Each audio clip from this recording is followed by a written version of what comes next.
Hello दोस्तों, welcome to the channel. जैसे आपको पता है कि हम बहुत ही अच्छे से फिजिक्स पढ़ रहे हैं और फिजिक्स में हम एक बहुत ही इंपॉर्टेंट टॉपिक पे पढ़ रहे हैं, that is magnetic fields due to electric current. और बेटा, magnetic fields due to electric current में हम पिछले पिछले लेक्चर तक एक स्ट्रक्चर पे आ गए थे जिसमें हमने निकाल लिया था कि हमारा magnetic force in current flowing through the wire क्या आ रहा था, आई एल क्रॉस बी है।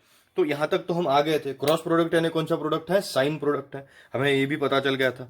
तो बेटा, डिस्क्रिप्शन में दोनों तीनों लेक्चर्स की लिंक मैंने क्या कर दी है, डाल दी है, आप उनको देखिए। और आज के 3 मार्क के बहुत ही इंपॉर्टेंट ऐसे एक्सप्रेशन पे क्या क्या रहिए, मेरे साथ में रहिए।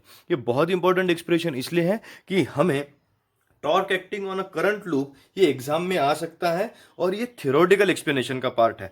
इसमें आपको एक्सप्रेशन बहुत ज्यादा नहीं मिलेंगे, सिर्फ आपको लेंथ इनटू ब्रेड्थ यानी एरिया आपको समझ में लेना है। ओके, तो एक स्ट्रक्चर वो है। तो सबसे पहले आप सबको गुड मॉर्निंग, गुड आफ्टरनून और गुड इवनिंग। और मैं आपके साथ में पढ़ना शुरू करता हूं फिजिक्स विद प्रेषित सर, और हम पढ़ेंगे magnetic fields due to electric current. और magnetic fields due to electric current का आज का टॉपिक हमारा है torque acting on a current loop. कितने मार्क्स के लिए लिखना है? 3 मार्क्स के लिए। तो सबसे पहले डायग्राम को देखिए बेटा। डायग्राम की तरफ देखते ही आपको 3-4 चीजें बाहर निकलने शुरू हो जाएंगी कि हमने क्या कंसीडर किया है। यहाँ पे ग्रीन कलर की हमारे पास एक फील्ड है जिसे हम सब कौन सी फील्ड कह सकते हैं? इलेक्ट्रिक नहीं, कौन सी फील्ड है? मैग्नेटिक फील्ड है। मैग्नेटिक फील्ड है और मैग्नेटिक फील्ड को मैं क्या कर रहा हूं बेटा? सर्कल्स कर रहा हूं। सर्कल्स अगर मैं कर रहा हूं हमेशा, तो सर्कल्स कर रहा हूं यानी क्या आ रहा है? Magnetic field it is coming outside the plane of paper. समझ में आ रहा है?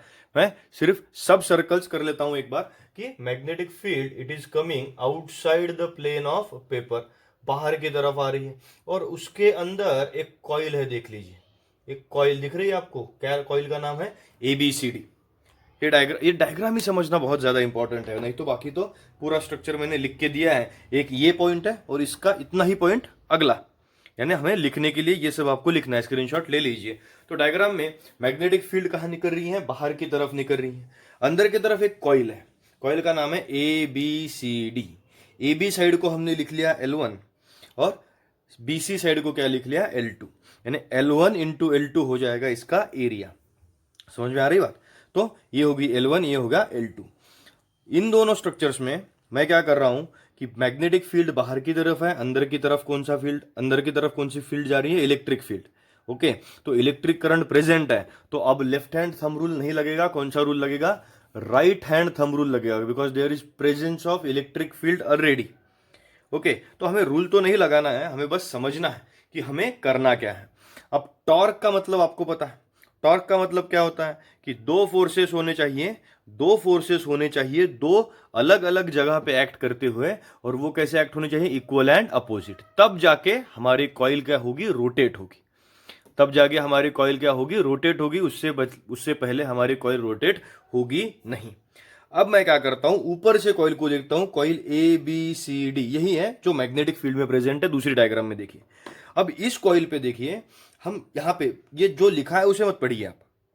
देखिए F4 और F2 यानी फोर्स, चारों साइड्स पे फोर्स एक्ट हो रहा है। छोटा सा टॉपिक है बेटा, ज्यादा आपको तकलीफ ही नहीं होगी समझने में। बस आपको ये ध्यान रखना है कि टॉर्क का फॉर्मूला क्या होता है? It is one of the force multiplied by perpendicular distance between the forces. Okay, तो one of the force multiplied by perpendicular distance between the forces अगर होगा तो हम क्या करेंगे? वन ऑफ द फोर्स एक बार निकाल लेंगे। वन ऑफ द फोर्स क्या होगा? IL क्रॉस B ही होगा। And perpendicular distance between the forces क्या आ जाएगा? L आ जाएगा। तो उस L को, उसको तो निकालने के लिए हम पहले कुछ चीजें समझ रहे हैं। तो सबसे पहले आप एक बात ध्यान रखिए कि हमें क्या करना है? कॉइल को क्या करना है? रोटेट करना है। अब कॉइल रोटेट करने के लिए कहां पे फोर्स एक्ट होना पड़ेगा? फोर्स ऐसे ही एक्ट होगा ना बेटा। फोर्स यानी समझ लीजिए यहां से कहां पे? डी पे, यानी डायग्राम में एक बार थोड़ा सा करेक्शन नहीं, थोड़ा सा चेंज कर दो। डी पे फोर्स एक्ट होना चाहिए और कहां पे एक्ट होना चाहिए? बी पे। तब जाके हमारे पास क्या होगा? कॉइल क्या होगी? रोटेट होगी। चमक रहा है बेटा? आ रहा है दिमाग में? तो तब जाके कॉइल रोटेट होगी, उससे पहले कॉइल रोटेट नहीं होगी।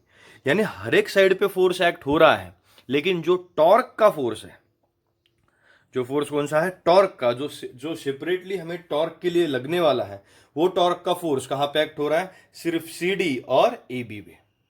यानी हम उन्हीं दोनों को, यानी कौन से दो forces, F1 and F3, the magnitudes of force F1 and F3 will be ILB sin 90, क्यों, तो मैग्नेटिक फील्ड यहाँ पे कितनी है, 90 डिग्रीज है, और इन्हीं दो फोर्सेस के वजह से these two forces do not act on the same line, hence they produce torque. यानी F1 एंड F3 ही क्या कर रहे हैं, एक दूसरे को टॉर्क प्रोड्यूस कर रहे हैं। जो दो फोर्सेस है F2 एंड F4, ये तो एक दूसरे को इक्वल एंड अपोजिट फोर्सेस है। आप कहेंगे सर F1 एंड F3 भी इक्वल एंड अपोजिट है, नहीं है इक्वल एंड अपोजिट, क्योंकि हमारी कॉइल रोटेट हो रही है।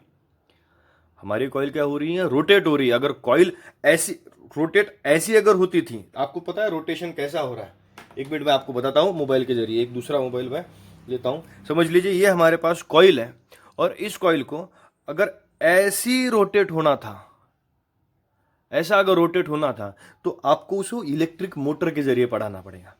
अब हमारी कॉइल कैसी रोटेट हो रही है, देखिए ऐसी रोटेट हो रही है। यानी कौन सा, F डायग्राम में देखिए, F1 उसको ऊपर खींच रहा है, F3 उसको क्या कर रहा है, नीचे खींच रहा है, कॉइल ऐसे रोटेट हो रही है। तो दोस्तों हम डायग्राम को आप बच्चे से देख लीजिए, हम क्या कर रहे हैं, we can calculate net force. छोटा सा लेक्चर बनने वाला है, ज्यादा बड़ा लेक्चर इसमें है भी नहीं। We can calculate net force and net torque on loop ABCD। Loop कौन सा है, ABCD। इस पे हम क्या कैलकुलेट कर सकते हैं, नेट फोर्स भी कैलकुलेट कर सकते हैं, नेट टॉर्क भी कैलकुलेट कर सकते हैं। एंड कैसे कैसे कैलकुलेट कर सकते हैं, कि पहले फोर्सेस कैलकुलेट कर लीजिए। कैसे फोर्सेस कैलकुलेट करना है, चारों साइड्स के फोर्सेस हम कैलकुलेट कर लेंगे। जैसे जिसमें हमें क्या पता चला, F2 is equal and opposite to F4। अब F4 sin 90 माइनस थीटा कैसे क्या है, यहां पे देखिए बेटा, यहां पे F4 आएगा, तो ये थीटा था, और इसका यहां का एंगल क्या बना, 90 माइनस थीटा। तो F4 हमें वैल्यू की तो जरूरत है नहीं, वैल्यू की जरूरत कभी बढ़ेगी नहीं हमें, लेकिन हमने उसकी वैल्यू भी लिख ली। और वैल्यू क्या मिली आपको F2 and F4 they are cancelling out each other. एक दूसरे को क्या कर रहे हैं, कैंसिल आउट कर रहे हैं। समझ में आ रहा है, तो एक दूसरे को कैंसिल आउट कर रहे हैं, और कैंसिल आउट करते हुए फिर हम कहते हैं कि F1 एंड F3 ये क्या कर लेंगे, एक दूसरे को टॉर्क प्रोड्यूस कर लेंगे। और टॉर्क में क्या होता है, one of the force multiplied by perpendicular distance between the forces. ये हमें डायरेक्टली दिया है, हमारे टेक्स्ट बुक में इसे डायरेक्टली लिखा है। मैंने तो भी इसको थोड़ा सा क्या कर दिया, एक्सप्लेन करके लिखा है, आपको समझ में आ रहा होगा। तो इसको लिख लीजिए बेटा एक बार। मैं भी इसको क्या करता हूँ, आपके लिए 1 मिनट के लिए रखता हूँ। ओके बेटा, स्क्रीनशॉट ले लीजिए इसका और इसको लिखिए, क्योंकि इसके अगला एक्सप्रेशन मैं ये पूछूंगा। डायग्राम तो मैं रखने ही वाला हूँ, कि वो टॉर्क कैसे प्रोड्यूस होगा वो अब हमें देखना है। अब आप देख लीजिए बेटा हमने लिखा क्या है। देखिए हमारे पास, समझ लीजिए एक फोर्स यहाँ पे जा रहा है ऊपर, ये हमारी कॉइल है, एक फोर्स यहाँ पे जा रहा है नीचे, ये दो हमारे फोर्सेस बन गए, समझ लीजिए। अब इसमें ये जो डिस्टेंस है ये हो गया L1, ये डिस्टेंस हो गया L1, ये डिस्टेंस हो गया L2, ये डिस्टेंस हो गया L2। हमारा फॉर्मूला क्या होता है, torque is equals to force multiplied by perpendicular distance between the force. तो फोर्स तो बन जाएगा BIL। ओके, फोर्स तो क्या बन जाएगा, BIL हो गया, BIL force confirm. Cross perpendicular distance between two forces, समझ लीजिए ये एक फोर्स है, ये दूसरा फोर्स है, इन दोनों फोर्सेस में का परपेंडिकुलर डिस्टेंस कितना आएगा, L2 आएगा। आ गया, यानी हमारे पास फॉर्मूला क्या बनेगा, moment arm L2, moment arm यानी क्या, perpendicular distance between the forces.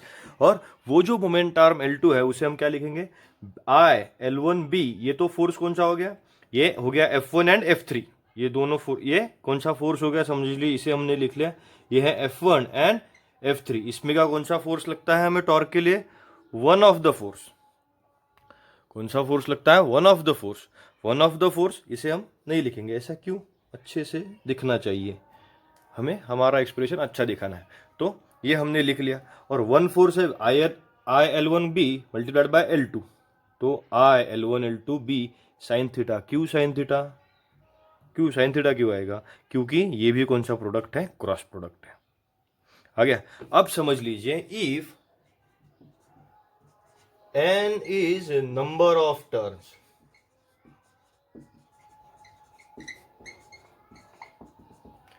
n क्या बन गया हमारे लिए, number of turns of the coil.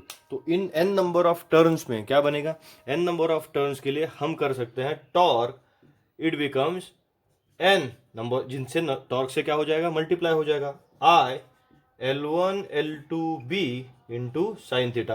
लेकिन बेटा L1 इंटू L2 ये तो एरिया हो जाएगा ना, L1 इंटू L2, इसके लिए हम क्या कर सकते हैं, एरिया ऑफ कॉइल। तो हमारा टॉर्क मिलता है NBIA मल्टीप्लाइड बाय क्या बन जाएगा, साइन थीटा। ये हो गया बेटा आपका टॉर्क। इसे आपको हमेशा याद रखना है कि टॉर्क का वैल्यू क्या होता है, NBIA। ओके, और अगर परपेंडिकुलर स्ट्रक्चर्स में होगा तो torque acting on a coil it is given by NBIA if n is equals to 1, if there is only one turn then torque becomes BIA। ये हमेशा याद रखिए, ये आपको बिल्कुल कंठस्थ करना है। आपको इससे भागते नहीं आए। ये एक्सप्रेशन तो नहीं है, फॉर्मूला है जो हमने बस सेट कर लिया है, जिसे हमने क्या कर लिया, प्रूव कर लिया कि टॉर्क किस पे, टॉर्क कि when torque acts on a rectangular coil which is rotating inside the magnetic field, तो उस पर कितना टॉर्क एक्ट होता है, तो इतना वो टॉर्क एक्ट होता है। इसके अगले एक्सप्रेशन में इस टॉर्क का बहुत ही ज़्यादा आपको क्या मिलने वाला है, बहुत ज़्यादा इन्फॉर्मेशन इस टॉर्क से हमें मिलती है। तो लिख लीजिए इसे एक बार, इसे याद कीजिए, होमवर्क मुझे भेजिए, नंबर आपके पास पता है। बेटा चैनल को लाइक कीजिए, शेयर कीजिए, सब्सक्राइब कीजिए, कमेंट बॉक्स में लिखते रहिए, चैनल सबको भेजते रहिए। 11th का भी अब हमारे पास शुरू हो चुका है। अगर कोई हमें इकोनॉमिकल हेल्प करना चाहता है बेटा, मेरा नंबर बहुत लोगों के पास है, फ़ोन पे कर सकता है। ओके, तो मैं पढ़ाता रहूँगा बेटा, आप सब पढ़ते रहिए। Thank you. इसका होमवर्क मुझे भेजना है आप सबको।